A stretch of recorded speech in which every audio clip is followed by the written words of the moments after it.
저는 20대 여성으로 얼마 전에 결혼한 새내기 주부입니다. 결혼 전에는 빵집을 운영했는데 혼전 임신을 해서 결혼하는 바람에 현재는 빵집 문을 닫고 쉬고 있는 중이에요. 은재야, 이 뜻은 좀 괜찮니? 요즘 김치 냄새를 아예 못 맡겠어. 뭘 먹으면 올리는 통에 어디 나가서 식사도 못하겠고 죽겠다. 죽이라도 좀 사다 줄까? 바쁜 직장인한테 무슨 그런 부탁을 해.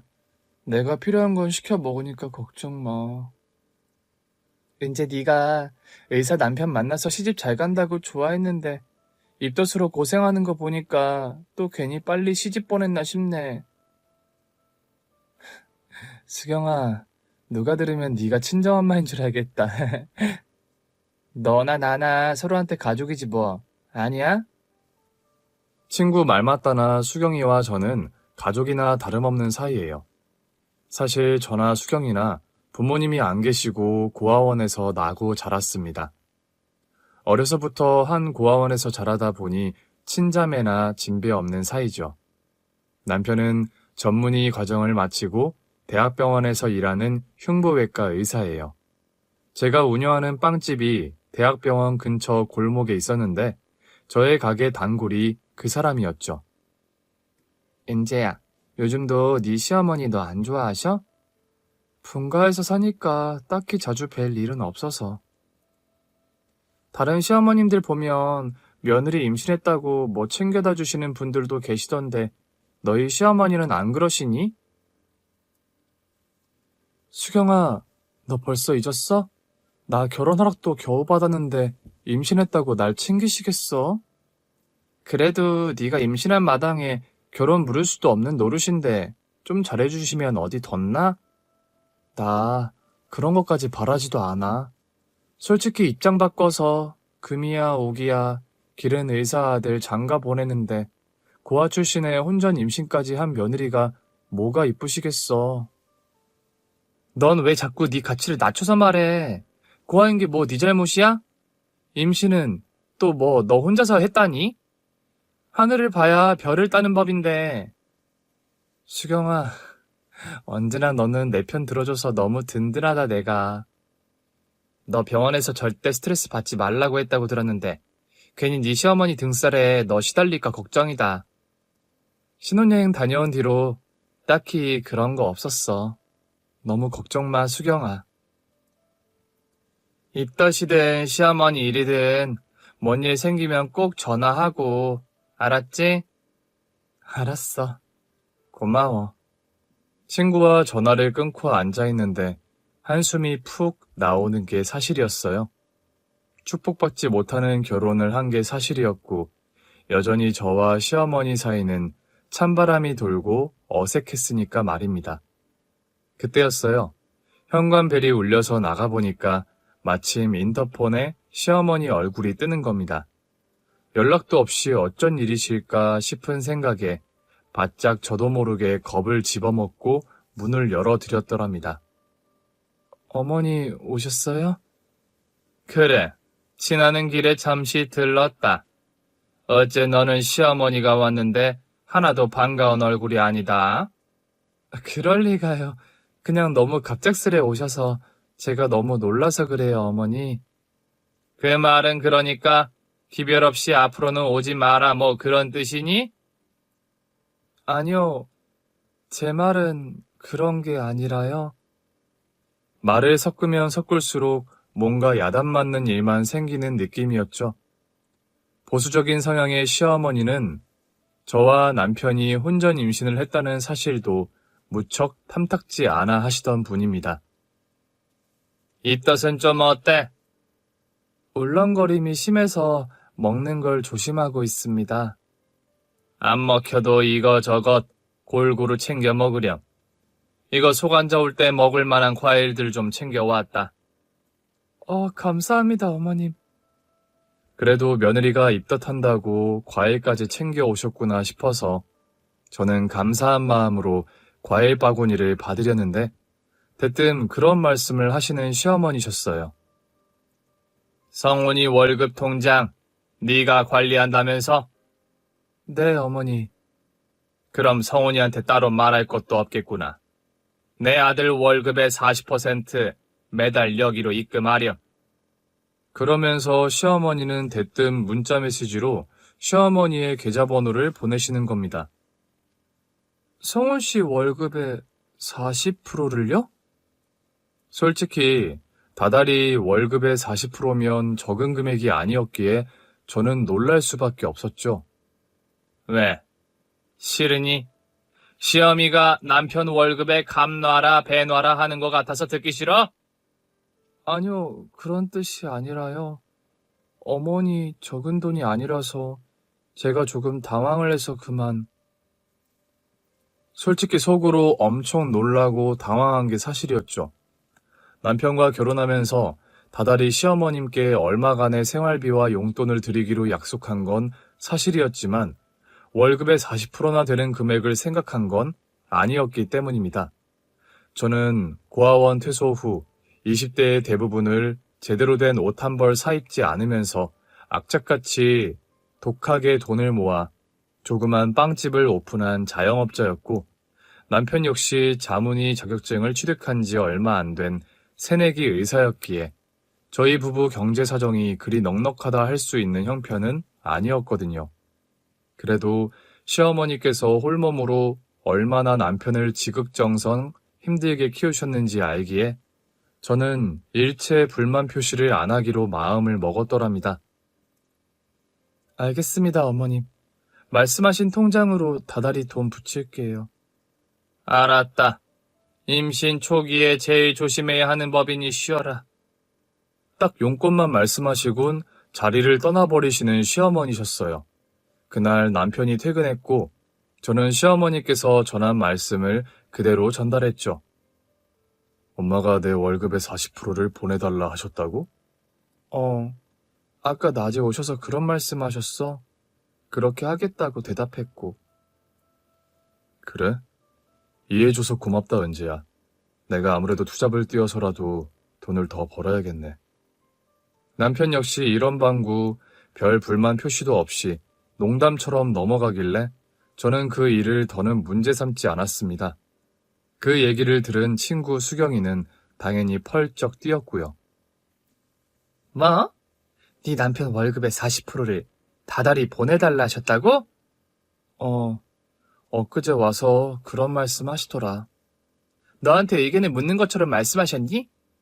아니, 내 의견 같은 건 중요한 분위기가 아니었어. 사실을 말하자면 거의 통보 같았다고 해야 하나? 그럼 너희 시어머니 문제 있는 거 아니니? 아니, 요즘 세상이 어느 때인데 며느리에게 아들 월급을 그리 당당하게 요구하시니? 한두 푼도 아니고 월급의 40%씩이나? 나도 놀랐어, 많이. 우리 전셋집도 대출받아 마련한 거라서 갈 길이 먼 게 사실인데. 은재 네가 부모님 도움 없이 결혼했어도 혼수며 신혼집 마련할 때 네 역할도 컸잖아. 너 20대 내내 허리 휘게 빵집 운영하며 독하게 모은 돈으로 결혼 준비한 건데. 우리 시어머님도 평생 성훈 씨 키우느라 고생 많이 하셨으니까 그 정도 드려야 하는 게 도리일지 몰라. 어머 얘, 솔직히 지금 네 시어머님이 어디 편찮으시거나 너희 부부 도움 없이 살아가기 힘든 상황도 아니시잖니. 편의점 운영하시는 사장님이라면서 어떻게 다달이 그런 큰 돈을 요구하시는 거야? 친구의 말에 저 역시 대답할 말이 딱히 떠오르지 않더군요. 친구 말 맞다나 건강이 안 좋으시다거나 경제적으로 힘든 상황이셨더라면 수긍이 갔을 텐데 시어머님께서는 건강하신 데다 편의점을 운영하는 점주셨거든요. 그렇다고 통보하듯 말씀하시는데 거기다 대고 태클도 못 걸겠더라. 성훈 씨도 오케이 하는데 내가 뭐라고 그럴 거야. 의사 남편이랑 살면 다 너처럼 그렇게 시집살이 하는 거야? 참, 아무리 그래도 좀 너희 시어머니 너무하신다 얘. 요즘 노후 대비 제대로 안 된 부모님 계시면 내 집 마련 불가능하다는 말까지 나오는 시대에 너 그러다 언제 대출금 갚으려고? 친구 말을 들을수록 저 역시 서운한 감정이 드는 게 사실이었죠. 저는 빵집을 운영하다 가게를 쉬고 있는 형편이라서 있던 돈을 가지고 제 용돈을 쓰는 바람에 쪼들리는 상황이었거든요. 남편 월급을 제가 관리하긴 했지만 월급의 상당 부분이 신혼집 전세자금 대출 이자로 나가는 형편이었고요. 몇 날 며칠을 고민하다 저는 결국 남편에게 말을 하고 말았죠. 자기야, 당신 월급의 40%를 어머님께 다달이 드리는 건 좀 무리지 않아? 저번엔 오케이 하더니 갑자기 무슨 말이야. 어머님 뜻이 완강하셔서 일단 승낙은 했는데 아무리 생각해도 우리 형편에 다달이 그런 큰 돈을 드리는 건 아직 오바 같아서. 다달이 나가는 집 대출금만 해도 얼만지 당신이 누구보다 잘 알잖아. 물론 나도 알지, 은재야. 그런데 엄마가 그러길 원하신다는데 뭐라고 말씀드리니? 당신이 효자라는 것 나도 잘 알아. 부모님 없이 자랐지만 나 역시 힘들게 키워주시고 공부시켜주신 부모님께 잘해드려야 하는 게 도리란 것도 알고. 그렇지만 우리 형편에 나 이제 출산하고 애 키우려면 한동안 버는 돈은 없이 나가는 돈이 많을 텐데 부담이 되는 금액이라 그렇지. 미안하다, 은재야. 내가 너 이런 걱정 안 할 만큼 돈을 넉넉히 버는 능력자였다면 우리가 이런 얘기할 일도 없었을 거잖아. 안 그래? 성훈 씨, 나는 그런 말이 아니라. 알아. 네가 무슨 말 하고 싶어 하는지. 네가 하는 말 당연하고 네 걱정도 다 당연해. 그런데 지금 당장은 엄마 뜻을 거스를 수가 없어. 내가 어떻게든 좀 해결책을 마련해 볼 테니까 조금만 기다려 줄래? 알았어, 성훈 씨. 나도 이런 말해서 미안해. 나도 누구보다 어머님께 잘해드리고 싶은 마음은 당신과 매한가지라는 것만 알아줘. 아니야. 결혼하면 경제적으로든 다른 부분으로든 완전히 독립하는 게 맞는 일이지. 지금 상황이 그렇지 않다 보니까 이제 너에게 내가 미안하다. 남편이 제 눈치를 보면서 그런 말까지 하니까 제가 되려 미안해지더군요. 뭔가 남편이 시어머니의 재정 상황이나 뭐 그런 일과 관련해서 저에게 말 못할 상황이 있나? 그런 생각도 들더군요. 당장 퇴근해서 말할 것 같은 눈치도 아니고 남편이 일단 조금만 기다려달라는 말을 했기에 저는 더 불평하거나 캐묻지 않고 남편 말대로 일단 그냥 두기로 했지요. 게다가 입덧이 심한 데다 임신 초기라 제가 절대 안정을 취해야 하는 시점이기도 했죠. 이것저것 너무 고민하거나 신경 쓰지 말고 건강이나 잘 챙기고 무탈하게 임신 초기를 보내자는 생각으로 저는 마인드 컨트롤을 했더랍니다. 제가요, 임신을 하면서 알게 된 사실인데 선천적으로 자궁이 약한 스타일이라고 하더라고요. 선천적인 자궁 무력증이시네요. 더 위험해지기 전에 자궁경부를 묶어주는 수술이 필요합니다. 수술을 받지 않으면 유산의 위험성이 있다고 해서 얼마 전엔 자궁경부를 묶어주는 수술까지 받은 상황이었죠. 그러다 보니 집안에서도 걷는 일까지 최대한 줄이고 저는 혹시라도 유산 위험성이 있는 일은 절대 피하면서 살 얼음판 걷듯이 생활하는 중이었거든요. 이런 상태의 저를 위해 배려를 많이 해주는 남편이었죠. 자기야, 언제 아침까지 차린 거야? 내가 안 해놓으면 또 말 안 듣고 아침 차릴 거잖아. 제가 요즘 입덧이 심하고 거의 온종일 누워 지내면서도 남편 아침밥은 꼭 차려주었거든요. 남편은 늦잠 자지 왜 고위험 임산부가 아침 차리느라 동동거리냐며 잔소리를 했었고요. 그래도 병원 일이 얼마나 고된지 잘 알고 있었기에 간단하게라도 저는 아침을 차려주려고 했었죠. 그런 저를 위해 불어 일찍 일어나서 본인이 아침을 차리는 남편이었어요. 이럴 거면 우리 그냥 둘 다 아침 굶기로 해. 당신 안 그래도 잠 부족한데 새벽같이 일어나서 아침 차리려고? 그냥 딱 40분만 일찍 일어나면 돼. 습관되니까 할만해. 걱정 마. 나 시집 참 잘 온 것 같아. 이런 호강하면서 사는 거 보면. 뭐? 이 정도 가지고 호강이라고 그러니? 앞으로 당신 호강할 일 훨씬 더 많이 남았으니까 기대하라고. 된장찌개 끓이는 법은 언제 배웠어? 내가 한 것보다 더 맛있는데? 요즘은 너튜브에 다 나오잖아. 나 맨날 병원에서 쉬는 시간에도 다음날 아침 메뉴 레시피 검색하는 게 습관이 됐어. 아유, 그러지 마, 여보. 간단하게 빵이랑 스프 같은 거 해서 먹어요. 아니야. 당신 입덧해서 조금을 먹어도 영양가 있는 걸로 먹어야 해. 참, 오늘부터 우리 엄마 이틀에 한 번 집에 오셔서 우리 집 청소해 주시기로 했어. 뭐요, 어머님이? 왜 그렇게 놀라? 요즘 당신 컨디션 말씀드렸더니 집안일 일절 안 된다고 청소 같은 힘들어가는 일 엄마가 하루 걸러 오셔서 대해 주신다는데? 어머님께서 일하시는데 내가 어떻게 쉬고 있어. 그러지 마시라고 해, 제발. 저는 상상만 해도 너무 불편하고 게다가 죄송해서 제발 관두시게 하라고 남편에게 부탁하다시피 했더랍니다. 자기야, 당신도 우리 엄마를 너무 무서워하지만 말고 좀 가까워질 생각을 해보는 게 어때? 우리 엄마 성격 칼칼하고 엄한 면이 있는 것도 사실이지만 그래도 요즘 누구보다 당신 건강 걱정하시는 분인데. 어머님 편의점 일로도 바쁘신데 우리 집 살림까지 부탁드리는 거 죄송해서 그러지. 우리 그럴 거면 차라리 시간당 부르는 도우미 아주머니를 부르자. 돈 없어도 차라리 그 편이 마음 편하겠어, 자기야.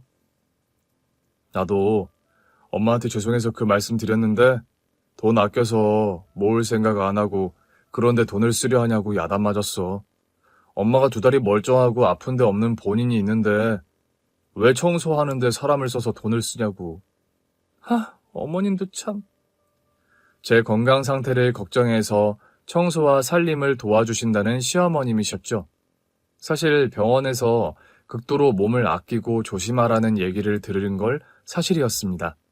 자궁 무력증이란 게 한 번이라도 유산을 하게 되면 습관성이 되기 쉽고 제 상황이 조금만 방심하면 유산 가능성이 높은 일촉즉발의 상황이었거든요. 저는 그래서 차라리 집안을 어지럽혀 두더라도 임신이 안정기에 접어들 때까지 깔끔하게 사는 걸 어느 정도 마음속으로 포기한 상태였어요. 청소며 살림을 도와주신다는 시어머니 말씀이 감사하긴 했지만 평소 어색한 사이와 저를 며느리로 탐탁지 않게 여기시는 마음을 알았기에 영 가시방석에 앉은 기분이 들더라고요. 요즘 몸은 좀 어떠니? 집에서 조심하고 지내니까 아직까지는 괜찮아요. 사람 하나 만들어 세상 밖으로 내보내는 게 쉬운 일이 아니다. 욕실이랑 싱크대 청소부터 좀 해야겠구나. 죄송해요, 어머니. 그런 말 말아라. 청소도구 어디 보관해뒀니? 시어머니께서 몸소 욕실이며 싱크대, 냉장고 청소까지 말끔하게 해주시더니 제가 먹을 저녁 식사와 밑반찬까지 마련해두고 돌아가시는 겁니다. 어머니, 식사라도 하고 가세요. 좀 있으면 성훈 씨 들어올 시간 다 됐는데요. 저녁은 둘이서 먹으렴. 나는 또 편의점 나가봐야 할 시간이다. 시어머니께 너무 죄송하고 감사한 마음이 들더군요. 제 임신기간 내내 하루 걸러 저희 집에 들러서 청소며 밑반찬 등을 계속해서 만들어주신 시어머니셨어요. 시어머니 덕분에 저는 무탈하게 임신기간을 마치고 건강한 남자아이를 순산하게 되었죠. 그리고 산후조리원 생활이 끝나고 집에 돌아왔는데 생각지도 못한 일이 발생했습니다. 그날은 주말이라 남편도 집에 있고 시어머니께서도 손주가 보고 싶다고 오셔서 온 식구가 집에 있었어요. 저는 아기에게 모유 수유를 한참 하고 있었는데 현관벨이 울리는 겁니다. 올 사람도 없는데 누구지? 성훈아, 너 아직 은지에게 말 안 했니? 뭐라고 말을 꺼내야 할지 모르겠어서 아직이요. 그리고 다음 주에 오신다고 한 거 아니었어요? 녀석아, 내가 이번 주라 했지 언제 다음 주라 했어? 저 분명 엄마한테 다음 주에 오신다고 들었는데요. 지금 그게 중요한 게 아니니 얼른 가서 문이나 열어드려. 너는 그런 거 착각하며 어떻게 어려운 의대 공부는 한 거냐? 시어머니의 타박을 들으며 남편이 현관문을 열어줬는데 웬 처음 보는 중년 아주머니 한 분이 들어오시는 겁니다. 그런데 그 아주머니의 얼굴을 보는 순간 저는 소스라치게 놀라게 말았죠. 그 아주머니의 얼굴이요. 제가 봐도 저와 너무 똑같이 생긴 겁니다. 누구세요? 네가 은재니? 은재야 반갑다. 난 네 엄마 최정숙이야. 그런 말을 하면서 오열을 터뜨리는 아주머니였어요. 저는 너무 갑작스러운 상황에 내가 꿈을 꾸고 있는 건가 그런 생각이 들 정도였죠. 말을 너에게 전한다는 게 자꾸 타이밍을 놓쳤구나. 그리고 미국서 병원 일정이 계속 변동이 생기는 바람에 너희 어머니께서 일 다 마치고 나면 너에게 전화라고 하셔서. 어머니라뇨? 은재야, 인사드려. 이분이 네 친어머니시란다. 저희 엄마가 살아계셨다고요? 은재야, 미안하다. 엄마가 사실은 얼마 전까지만 해도 두 다리를 못 쓰는 장애인이었다. 그런데 네 시어머니께서 우연히 날 보시고 은재 네 친엄마인 걸 알아보셨어. 그리고 집 한 채 값을 들여서 엄마 다리를 낫게 해주셨어. 저는 대체 이게 무슨 영문인지 알아먹을 수가 없더라고요. 어머니, 여보, 이게 다 어떻게 된 일이에요? 미안해, 자기야. 미리 말하려고 했는데 어머니 수술 결과가 처음부터 낙관하기 힘든 상태였어서 처음부터 말 못했어. 처음부터 모든 과정을 너에게 오픈하는 게 어떻겠냐고 서원이가 그랬는데 내가 말렸다. 너 알다시피 임신 기간 동안 절대 안 정취하라고 병원에서 신신당부한 상황인데 네가 이러저러한 일로 스트레스 받고 신경 쓰는 일을 만들고 싶지 않아서. 어머니, 그럼 저희 엄마를 찾으신 거란 말이세요? 아니, 대체 어떻게요? 저도 저희 엄마는 돌아가신 분으로 알고 여태 살아왔는데. 지금부터 지난 이야기들 너에게 다 천천히 털어놓으마. 시어머니께 듣게 된 사연은 참으로 놀랍고 기막힌 것이었어요. 저희 시어머니께서요, 사실 10년 넘게 장애인 시설에서 정기적으로 봉사활동을 하고 계십니다. 편의점을 운영하시는 관계로 자주는 못 가지만 한 달에 한두 번은 꼭 복지관에 가서 봉사활동을 이어오고 계셨던 거죠. 너희 엄마를 처음 뵌 날도 봉사활동을 간 날이었어. 그날은 복지관에서 김장을 하는 날이라 나름 단단히 준비를 하고 갔었는데 시어머님께서는 그날도 다른 날과 다름없이 복지관에 봉사를 가신 거였죠. 김장 봉사를 하는 날이라 배추를 절이고 절인 배추를 꺼내 씻고 양념에 버무리는 작업을 한참 하는데 옆에서 휠체어를 타고 열심히 김장을 돕는 한 아주머니가 눈에 보이더랍니다. 저분은 다리도 불편하신 것 같은데 열심히 하시네요. 아, 최말숙 씨요. 하반신 마비 장애가 있어서 늘 휠체어 아니면 거동이 힘드신데 굳은 일 마다 않고 복지관 일에 늘 열심히시죠. 그런데 저분 얼굴이. 휠체어를 타고 김장을 돕는 그 아주머니가 처음엔 좋게 보여서 쳐다봤는데 가까이서 얼굴을 확인한 시어머니는 기함을 할 정도로 놀라시고 말았답니다. 왜냐하면 그 아주머니 얼굴이 제 얼굴과 붕어빵처럼 너무나 똑같았기 때문이죠. 시어머니는 한달음에 김치를 버무리던 고무장갑을 팽개친 채 그 아주머니에게 달려갔죠. 혹시 성함이?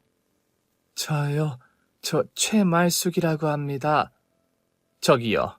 이런 말 좀 이상하게 들릴 줄은 아는데 혹시 딸이 있으세요? 저요? 아니 왜 갑자기 그런 질문을 하시는 거죠? 그런 말을 하는 아주머니. 아니, 엄마의 눈빛이 심하게 흔들리는 걸 시어머니는 보셨대요. 시어머니께서는 당장 휴대폰에서 제 사진을 꺼내 보여주셨다고 합니다. 엄마 역시 제 사진을 보고 기함할 정도로 놀라시더래요. 얼마 전에 저희 아들이 장가를 갔는데 우리 며느리 얼굴이 아주머니와 너무 똑 닮아서요. 제가 봐도 저와 정말 똑같이 생겼군요. 혹시 며느님 이름이 은재, 서은재 아닌가요? 어머나 세상에, 이름을 아는 거 보니 정말로 그쪽이. 제가 실은 28년 전에 제 딸아이를 고아원에 맡겼어요. 우리 딸이 뱃속에 있을 때 아이 아빠가 명을 달리하는 바람에요. 세상에, 아니 어떻게 이런 일이 있을 수가 있죠. 살다 내 이런 기막힌 우연은 정말 처음이네요. 시어머니 역시 믿기지 않는 현실에 입이 다물어지지 않으셨답니다.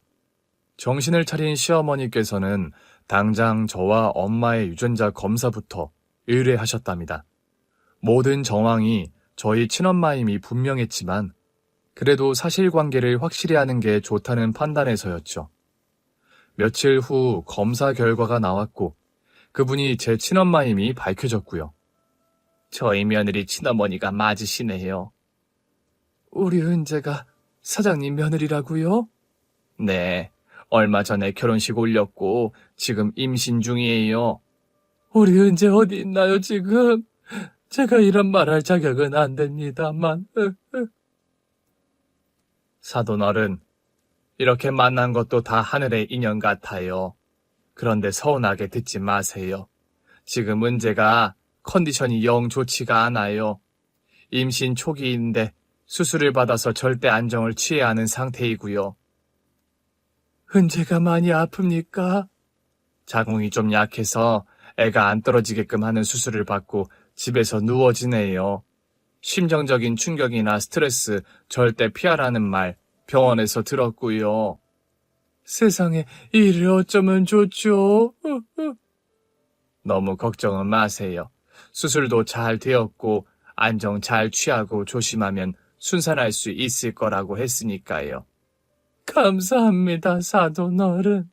우리 딸아이를 많이 신경 써주셔서요. 아닙니다.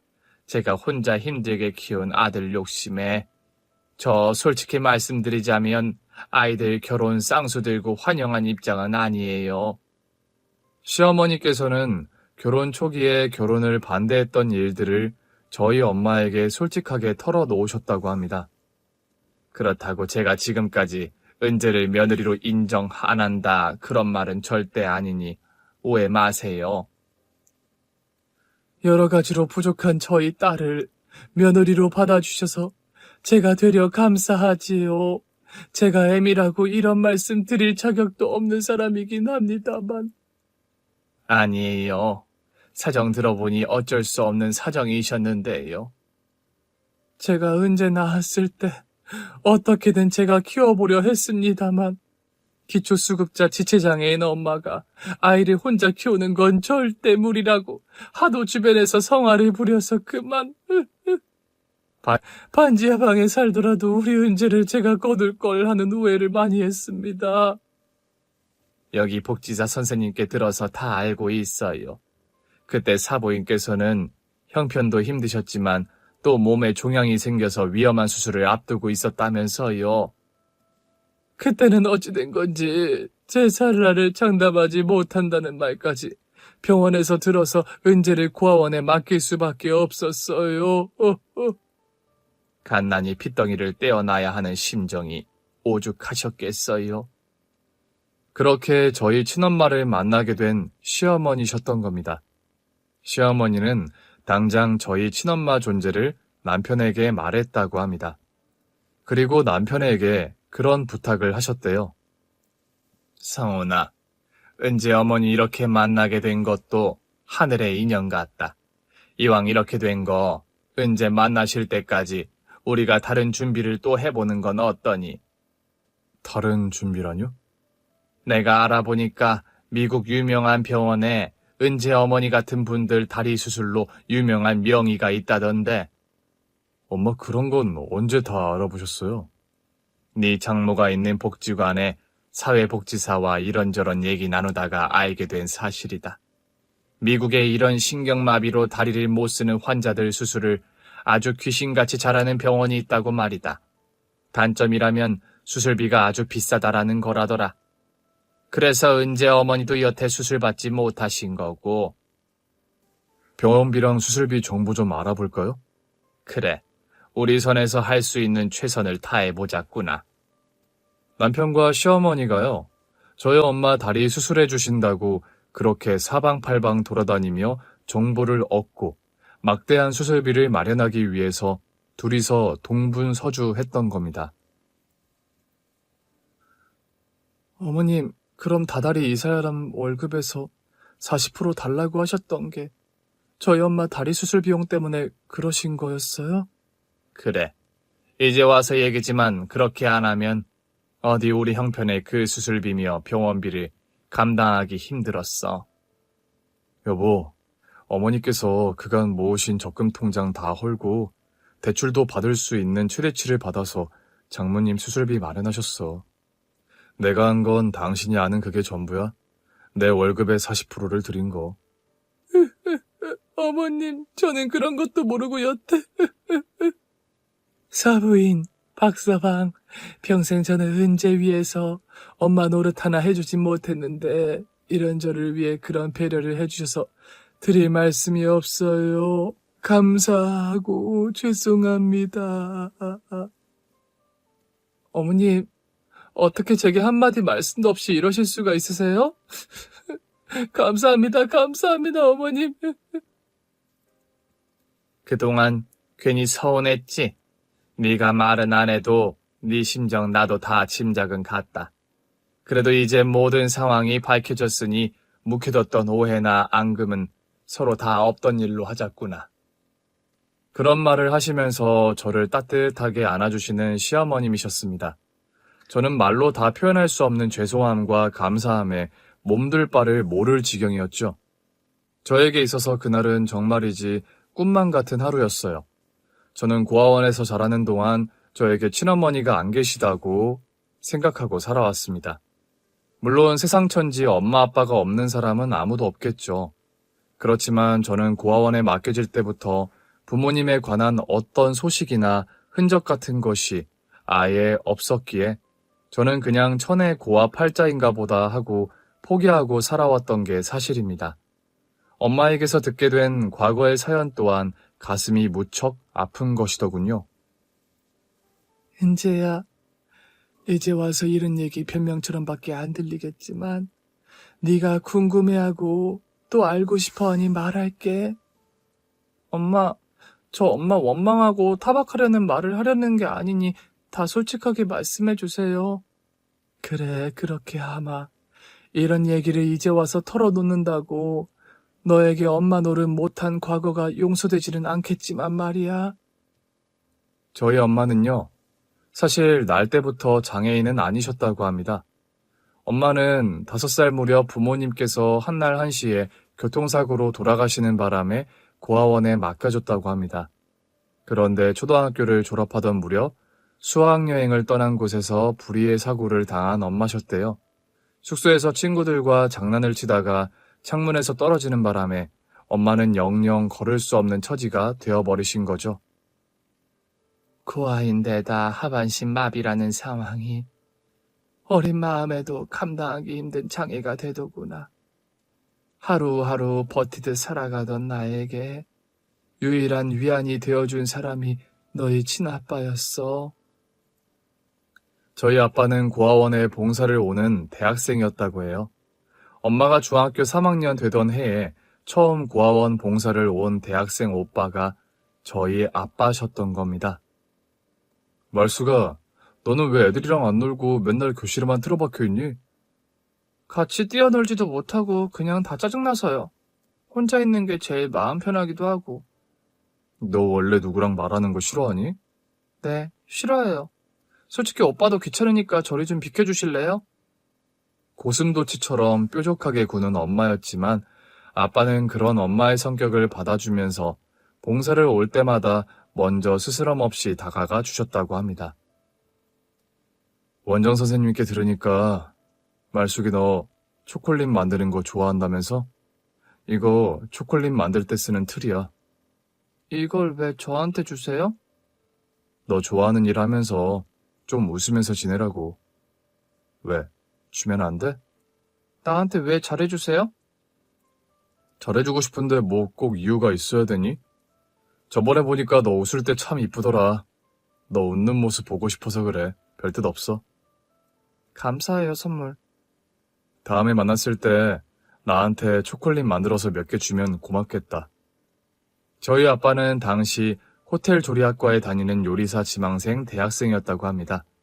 정기적으로 엄마가 지내던 고아원에 봉사를 오면서 엄마와 가까워지셨고, 엄마가 고아원 퇴소 후 성인이 된 후에는 자연스레 연인으로 발전을 했던 거죠. 엄마가 고아원을 나와 홀로 서기를 할 때가 되어서는 아빠가 집을 얻어서 두 분이 함께 동거를 시작하셨다고 합니다. 말수가, 너는 초콜릿 잘 만드니까 내가 나중에 식당 열면 네가 디저트 담당하는 거야. 어때? 생각만 해도 신난다, 오빠. 나 이럴 게 아니라 제과제빵 학원이라도 다니면서 제대로 배워볼까? 그거 좋은 생각인데? 프랑스에 유명한 초콜릿 학교가 있다던데 나중에 내가 돈 많이 벌면 말숙이 너 유학 보내줄게. 그런 약속을 하며 미래의 꿈에 부풀어 있던 엄마와 아빠였다고 합니다. 가진 거 하나 없었고 초라한 원룸 한 칸이 신혼살림의 전부였지만 사랑 하나로 행복한 두 분이셨던 거죠. 그러던 어느 날 갓 부임한 중식당에서 일을 마치고 돌아오시던 아빠가 트럭에 치여 사고를 당하고 말았답니다. 당시 제빵학원을 다니던 엄마는 헐레벌떡 병원에 도착했지만 이미 아빠는 숨을 거둔 상황이셨죠. 오빠, 날 혼자 두고 떠나면 어떡해? 뱃속의 아이는 어떡하라고? 슬픔과 황망함 속에 장례를 치렀고 엄마는 망연자실을 할 수밖에 없었죠. 아빠를 떠나보낸 상황에서 엄마는 난상 끝에 저를 겨우 낳으셨다고 합니다. 우리 아기 건강한가요? 네, 예쁜 공주님을 낳으셨어요. 엄마 혼자서 아이를 키울 형편이 아니라는 주변의 만류에도 엄마는 저를 어떻게든 키워보려고 안간 힘을 쓰셨다죠. 산후조리도 책 안 끝난 상황에서 복지관에 일을 나가며 하루하루 버티듯 살아가던 어느 날, 엄마는 일을 하다 쓰러지셨고 구급차를 타고 실려간 병원에서 청천벽력 같은 선고를 받아야 했다고요. 척추에 난치성 종양이 생겼습니다. 당장 수술을 받으셔야 하는 위험한 상황입니다. 수술을 받으신다 해도 생존 가능성을 낙관하기 힘든 상황이고요. 네? 제가 수술을 받아도 죽을지 모른다는 말씀이세요? 죄송합니다. 저희 입장에서 딱히 드릴 말씀이 없네요. 엄마는 그때 찢어지는 마음으로 저를 고아원에 보낼 수밖에 없으셨던 거죠. 엄마의 지나온 이야기를 들으니 저 역시 너무 마음이 아팠습니다. 아이를 낳은 지 얼마 안 된 시점이긴 했지만 아이를 낳은 엄마 입장이다 보니 어린 핏덩이 아기를 고아원에 보내야 했던 엄마 심정이 어땠을지 상상이 가지 않을 정도로 억장이 무너지더라고요. 엄마, 이제 더는 과거 얘기 묻지 않을게요. 제가 엄마 상황이었다 하더라도 다른 방법이 없었을 거예요. 아니다, 은재야. 아무리 상황이 어려웠더라도 자식을 버린 부모에게 면죄부가 지어질 수는 없는 일이야. 버리다뇨. 엄마는 저를 버린 게 아니라 조금이라도 나은 환경에서 제가 자라기를 바라신 거잖아요. 이제 저도 엄마가 된 입장에서 엄마 마음 다 이해해요. 고맙다, 은재야. 그렇게 엄마를 이해해줘서. 저와 엄마는 한참을 끌어안고 오열했습니다. 엄마, 그런데 수술받은 다리는 이제 정말 괜찮으신 거예요? 너희 시어머니와 남편이 수소문 끝에 미국서도 유명하다는 명의가 있는 병원에 나를 데려갔다. 아파트 한 채 값 넘는 돈을 내 수술비에 쓰셨는데 이 빚을 대체 어떻게 갚아야 할지 모르겠구나. 엄마 말씀을 들으니 시어머니께 새삼 다시 감사하다는 마음이 들더라고요. 아기를 낳고 모유 수유가 마무리된 즈음 저는 다시 베이커리를 오픈을 재개했습니다. 여러 가지로 시어머니께 빚도 갚고 싶었고 또 저희 엄마가 초콜릿 만드는 일을 계속 해오셨기에 엄마와 함께 베이커리를 운영하기로 한 거였죠. 은재가 빵집 운영을 한 게 다 사부인 피를 이어받아서였네요. 저야 그냥 복지관에서 초콜릿 만들어 파는 정도였죠. 은재가 솜씨는 훨씬 더 좋아요. 모녀지간에 같이 일을 하게 되다니 저 역시 너무 보기가 좋네요, 사부인. 제가 두 다리로 멀쩡하게 걸어 다니게 된 것도 평생 얼굴 보지 못할 줄 알았던 우리 은재를 만나게 된 것도 모두 사부인 덕분이에요. 어머님, 정말 감사드려요. 저에게 이런 꿈 같은 날이 올 거라고 저 생각도 못하고 살아왔는데, 저 열심히 일해서 어머니께 진 빚 2배로 갚아드릴 거예요. 너에게 돌려받으려고 한 일 아니니 그런 말은 말거라. 가족끼리 당연히 해야 할 일이었으니까. 시어머니와 엄마와 아이 양육을 번갈아 가며 도와주셔서 저는 베이커리 일에 집중을 해서 매진할 수 있었어요. 시어머니께서 아이를 돌봐주시는 동안 엄마는 가게에 나와서 그날 팔 분량의 초콜릿을 만드셨죠. 예전에는 여기 빵집에 초콜릿은 없었는데 새로운 메뉴인가 봐요? 네, 제가 아이 낳고 가게 재오픈을 하면서 저희 엄마와 같이 운영을 하게 됐어요. 초콜릿 메뉴는 모두 저희 엄마가 직접 만드시는 거고요. 달지도 않고 맛이 너무 고급스럽네요. 빵이나 쿠키에 들어가는 초콜릿도 모두 그럼... 맞아요. 저희 엄마가 다 직접 만드시는 수제 초콜릿이에요. 이 집 빵 맛이야 예전부터 유명했지만 초콜릿도 너무 맛있네요. 소금빵 10개랑 저기 초콜릿 세트 5개 포장해주세요. 감사합니다. 엄마와 초콜릿은 출시했을 때부터 손님들에게 아주 반응이 좋았답니다. 엄마와 함께 베이커리를 운영하고 나서 가게 매출은 예전보다 훨씬 좋아졌어요. 엄마와 베이커리를 운영하고 나서 1년 만에 저는 운영하는 가게 분점을 3개나 더 오픈할 정도가 되었죠. 엄마, 가게 매출이 다달이 고공행진이에요. 초콜릿 가게를 아예 따로 오픈할까요? 네가 터 닦아놓은 빵집이 유명해서 덤으로 내 초콜릿이야 잘 팔리는 건데 뭐. 장모님 너무 겸손하게 말씀하시는 거 아니에요? 여보, 다음 달에는 분점을 2개 더 오픈하게 될 것 같아. 이러다 우리 진짜 부자 되는 거 아니야? 남편이 농담처럼 하는 말이었지만 정말 저희는 예전보다 경제적으로도 훨씬 여유 있는 형편이 되었습니다. 베이커리 운영을 하면서 돈을 좀 벌게 되자 저와 엄마가 제일 먼저 한 일은 시어머니께 예금 통장을 선물해 드린 일이었어요. 시어머니 생신을 맞아 가족 식사를 하는 자리에서 엄마와 저는 그 예금 통장을 시어머니께 드렸죠. 아니, 이게 무슨 통장이에요, 사부인? 저 다리 수술한다고 사부인께서 마이너스 통장 만들어서 그간 생활하신 거에 대한 보답이에요. 어머니, 진작에 갚아드렸어야 했는데 죄송해요. 통장을 열어보신 시어머니께서 깜짝 놀라시더군요. 아니, 그런데 금액이 왜 이렇게 크니? 사부인 수술비에 쓴 돈보다 훨씬 더 큰 금액이잖니? 어머니, 그간 쌓인 이자라고 생각해 주세요.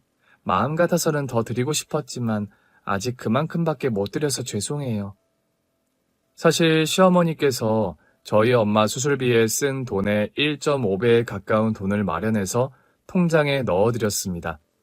엄마와 제가 2년 넘게 일하면서 거의 한 푼도 쓰지 않고 모은 돈이었죠.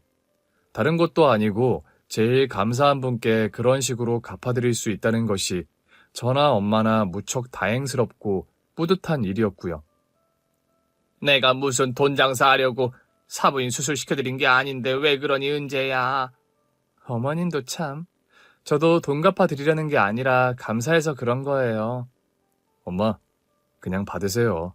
장모님이랑 이 사람 연봉이 이제 제 연봉 곱절인 거 모르시죠? 너도 참 지금 그게 할 소리니? 웃자고 한 농담이고요. 이 사람이랑 장모님 마음 편하게 그냥 받으시라고요. 제가 그만큼 또 은재랑 장모님께 잘할 거니까 걱정 마시고요, 엄마. 제가 아이를 낳은 뒤로 저와 남편은 시어머니 살던 집과 저희 살던 집을 처분해서 좀 더 큰 집을 마련했고 친정엄마와 시어머니까지 모두 모시고 한 집에 함께 살고 있습니다. 저, 남편, 어린 아들, 시어머니와 친정엄마까지 대식구가 한 집에 사는 셈이죠. 제가 어려서부터 줄곧 고아원에 살다 보니까 늘 이렇게 대식구가 복잡거리며 한 집에 모여 사는 것에 대한 로망이 있었어요. 나중에 결혼해서 가정을 꾸리면 저는 아이도 적어도 셋은 낳아 기를 작정이었죠. 그런데 기적처럼 엄마와 재회하고 시어머님까지 모시고 대가족을 이뤄서 한 집에 사는 일상이 꿈만 같은 저입니다. 저와 엄마가 운영하는 초콜릿 베이커리가 분점 10호점을 달성했을 무렵, 저는 엄마를 위한 작은 선물을 마련했어요. 엄마, 예전에 아빠랑 했던 그 약속이요. 무슨 약속 말이니? 아빠가 결혼해서 돈 많이 버시면 엄마 프랑스 초콜릿 학교 유학 보내주신다고 했다면서요? 그 말을 여태 기억했구나. 너희 아빠 살아생전 그런 약속을 하긴 했었지. 엄마, 그 약속 제가 지켜드리고 싶은데 어떠세요? 은재 네가? 저 베이커리 사업 이만큼 키울 수 있었던 거 다 엄마가 계셔서 가능했어요. 분점도 10호점까지 나왔는데 엄마도 재충전 필요하신 것 같기도 하고 더 늦기 전에 아빠가 하셨다는 약속 제가 대신 지켜드리고 싶어서요. 네 마음은 기특하다만 엄마가 이 나이에 가능할까? 엄마도 참 요즘 100세 시대인 거 모르세요? 회사 다니다 40, 50대에 다들 다시 대학도 가고 하는 시대인걸요? 엄마는 한동안 좀 고민을 하시다 결국 유학을 떠나기로 결정하셨어요. 국내에서 필요한 시험을 준비하셨고 당당히 프랑스 유학길에 오르게 된 엄마셨죠. 엄마가 유학을 떠나시기 전 엄마 손을 잡고 아빠가 쉬고 계신 납골당에 다녀왔습니다. 여보, 저랑 은재 왔어요. 엄마는 손수 만드신 화이트 초콜릿을 아빠 납골당 안에 넣어드렸습니다. 네 아빠가 살아생전 엄마가 만든 이 화이트 초콜릿을 참 좋아하셨단다. 아빠, 엄마 다음 주에 프랑스 유학 떠나세요. 아빠랑 약속하셨던 초콜릿 디저트 전문 학교에 엄마가 합격하셨거든요. 당신이 보내준다고 약속했던 유학을 우리 딸 은재가 보내주네요, 여보. 말씀 끝에 어쩔 수 없이 눈물을 왈칵 쏟는 엄마셨습니다. 엄마가 프랑스 유학을 떠나시는 날, 온 식구가 인천공항에 마중을 나갔더랍니다. 사부인, 모쪼록 유학 무탈하게 잘 마치고 돌아오세요. 제가 지금 혼자 떠날 상황이 아닌데 죄송해요, 사부인. 그런 말씀이 어딨나요? 집안일 걱정은 마시고 잘 다녀오세요. 출국장으로 들어가는 엄마의 뒷모습을 보는데 마음이 참 뭉클하면서도 복잡한 생각이 들더군요. 반백의 머리를 하고 조금씩 사라져가는 엄마의 뒷모습을 보고 있자니 저도 모르게 눈물이 쏟아지더라고요. 당신도 같이 떠나야 하는 거 아니었나 모르겠네. 아니야. 난 한국에서 베이킹 공부할 만큼 했어. 유학을 간다 해도 엄마 다녀오시고 나서. 그 말은 장모님 다음 타자는 당신이라는 말로 들리네. 남편 말에 저는 그냥 대답 없이 빙그레 웃어주었습니다. 엄마의 지나온 인생이 어떠했는지를 알기에 일단 지금은 엄마가 공부를 하러 떠나시는 길을 마음껏 축하해드리고 싶은 마음이 컸거든요. 유학을 떠난 엄마는 다행히 그곳 생활에 잘 적응을 하시는 모양이더라고요. 적은 연세가 아닌데 젊은 사람들 틈에서 혹시 힘드시진 않을까 걱정하던 게 기우일 정도로요. 영상통화를 할 때면 현지의 젊은 친구들과 화기애애하게 수업도 받고 실습하는 모습을 가끔 보여주실 때가 있어요. 프랑스어 실력도 눈에 띄게는 엄마였습니다. 사부인 참 여러모로 대단하시다, 은재야. 나라면 저 나이에 타국 나가서 저리 적응 잘 못했을 것 같다. 이게 다 어머님 덕분이죠 뭐. 어머님 아니었음 아직도 저희 엄마 다리 불편하셨을 거고 유학 엄두도 못 내셨을 거예요. 수술 결과가 좋아서 다행이었지 뭐. 어머님, 다시 한번 너무 감사드려요. 저희 엄마 찾아주신 거, 또 미국까지 가서 수술까지 받게 해주신 거 모두 다요. 은재야, 이제 가족끼리 그런 인사치레 그만하자. 나야말로 고맙다. 네가 우리 집 며느리로 들어와 줘서. 그러니 이렇게 귀엽고 금쪽 같은 손주도 얻은 거 아니니? 엄마도 참. 옛날에 저 속도 위반으로 혼전 임신했다고 등짝 스매싱 하실 때는 언제고요? 이 녀석아, 지난 일 이제 와서 끄집어내서 뭐해? 너는 그렇게 눈치가 없어서 어찌 그 어렵다는 의대 공부는 했니? 그러게 말이에요, 어머니. 공부머리랑 요런 센스는 상관이 별로 없나 봐요. 웃음꽃이 터지는 저희 세 사람이었습니다. 결혼 전에 혼전 임신해서 시어머니의 결혼 반대에 부딪혔을 때는 제가 이런 화목하고 따뜻한 가정을 이루게 될 거라 생각하지 못했었어요. 지금 이렇게 아무런 불화 없이 대가족이 모여 행복한 일상을 보낼 수 있음에 무척 감사할 따름입니다. 베이커리 사업이 잘 되고부터 저와 엄마는 정기적인 후원 사업도 하나 시작했어요. 제가 유년기와 사춘기 시절을 보낸 고아원과 엄마가 나고 자란 고아원에 정기 후원 협약을 맺었습니다. 두 군데의 고아원에 정기적으로 후원금을 보내는 일이 쉬운 일은 아니지만 저와 엄마는 사업을 해나가는 동안 후원을 계속하기로 약속했어요. 평생 얼굴 한번 보지 못했을 뻔한 엄마를 이렇게 기적처럼 제외해서 살 수 있음에 제가 하고 싶고 잘할 수 있는 일을 해서 돈을 벌고 또 제가 베풀 수 있는 곳에 베푸는 삶을 살 수 있음에 늘 감사한 마음을 가지고 살아가려 합니다. 따지고 보면 저희 시어머니께서 저희 엄마를 만날 수 있었던 것도 모두 10년 넘게 이어오신 봉사활동 덕분이었습니다. 선한 끝은 있어도 악한 끝은 없다. 옛날 어른들이 하시는 고루한 말씀이라 생각했는데 이 말이 정말 틀린 말이 아닌 것 같아요. 시어머니의 작지만 그 꾸준한 선한 실천이 지금의 모든 기적의 원동력이 되었음은 두말 할 나위가 없으니까요.